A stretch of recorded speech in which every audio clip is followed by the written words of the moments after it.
ये कहानी है 4 दोस्तों की। गांव में रहा करते थे। एक बार की बात है, पास के मतलब जस्ट 4-5 किलोमीटर पे गांव होते हैं। गांव में एक दावत थी, वहाँ उनको जाना था। शाम के टाइम जो 4 बजे लोग दावत रख देते हैं, काम निपटो गांव वाले 4 बजे तक ही फ्री होते हैं। 4 बजे दावत थी।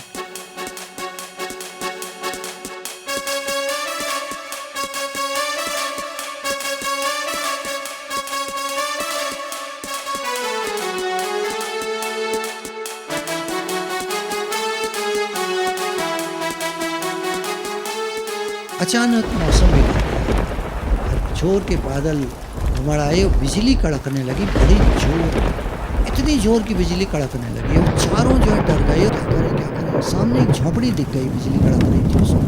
घुस गए और झोपड़ी में कोई नहीं था। चारों ने कहा देख बिजली तो गिरने वाली है। चारों के मन में भाव आया। एक बोला देखो यारो बिजली तो गिरने वाली है, हम में से एक कोई पापी है और उसकी वजह से हम चारों मारे जाएंगे। भैया एक काम करो, एक एक करके बाहर निकलो, थोड़ी देर जाके बाहर खड़े हो जाओ, बारिश पड़ रही है पर कोई बात नहीं, देखो 3 को बचाना है। एक निकला, घबराता हुआ, डरता हुआ बाहर जा खड़ा हो गया। बिजली डर है और ये और वो, तीनों जो है देखे सहमे हुए से, इस पे बिजली गिर जाए तो अच्छा है, हम तीनों बच जाए। दोस्त जब फेल हो जाता है तो बुरा लगता है, और दोस्त जब फर्स्ट आ जाता है क्लास में तो बहुत बुरा लगता है। थोड़ी देर रुका बाहर, लौट आया, मैं तो बच गया।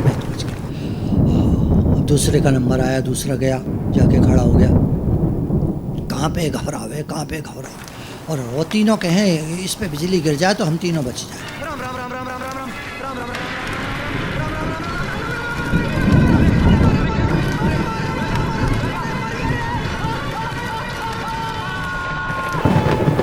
नहीं गिरी उस पे, अभी आ गया अंदर। अब तीसरे का नंबर आया। अब जैसे जैसे टाइम बढ़ रहा था ये 2 जो हैं कांप रहे थे, अब हम पे गिरेगी बिजली। खैर निकल गया एक और, बाहर गया, थोड़ी देर खड़ा रहा।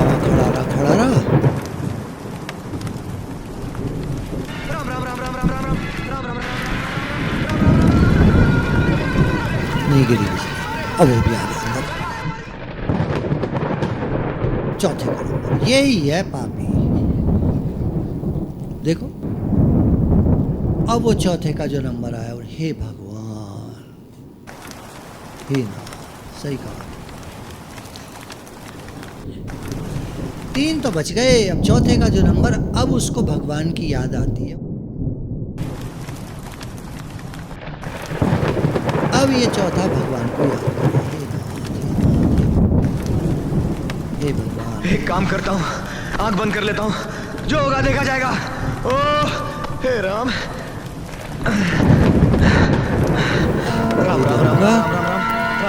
इतने में क्या देखा, झोपड़ी पे बिजली गिरी और तीनों।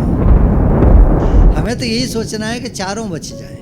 हे नाथ, सबका भला हो, सबका भला हो। सब अभी कहानी क्या बताती, हम में से बहुत सारे लोगों को एक गलत फहमी होती है कि दुनिया मेरी वजह से चल रही है। सोचता रहता है आदमी, तरह तरह से सोचता रहता है। मेरे परिवार में मेरी वजह से सबका पेट पल रहा है, मैं कमाता हूँ, मैं खिलाता हूँ, है ना। गुरु तो कब से कह रहे हैं बात। आदमी को अहंकार होता है, मैं कमाता हूँ, मैं खिलाता हूँ। एक माँ को भी अहंकार होता है, कोई मैं खिलाती हूँ सबको। घर में लोग आते रहते हैं, किन्हीं के मेहमान आते रहते हैं, लोग मिलने वाले आते रहते हैं, मैं खिलाती हूँ। और परिवार का जो मुखिया होता है सोचता है मैं कमाता हूँ, मैंने कमाया, मैं खिलाता हूँ, मेरी वजह से घर चल रहा है। फैक्ट्री का मालिक सोचता है मैं मजदूरों को, मैं सारे वर्कर्स को तनख्वाह देता हूँ, मैं इनके परिवारों को चलाता हूँ। उसे ये नहीं पता होता कि इन मजदूरों या इन वर्कर्स की वजह से मेरी फैक्ट्री चल रही है और ये मेरे को खिलाते हैं। ध्यान गया आपका? ये जितने कर्मचारी हैं, सेवा वाले हैं, ये लोग काम करने वाले हैं, इनकी वजह से मैं चल रहा हूँ, ये मेरे को खिलाते हैं। मैं इनको खिलाता हूँ, गलत बात, ये मेरे को खिलाते हैं। कितना शुक्राना है इनका। इन सारे कर्मचारियों का, सेवाधारियों का, वर्कर्स का कितना शुक्राना है। फैक्ट्री चलती है इनकी वजह से। हो सकता है उन वर्कर्स के भाग्य से वो फैक्ट्री चल रही है। कोई भी जो कारोबार कर रहा है, वहाँ जितने लोग काम कर रहे हैं, हो सकता है उनके भाग्य से उसका वो काम चल रहा है। कभी सोचा आपने ऐसे? जो भी कारोबार करते हैं जेंट्स लोग, विचार करके देखें, आपने कभी सोचा कि ये जो लोग काम करते हैं इनकी वजह से मेरा काम चल रहा है, इनकी वजह से मैं हूँ?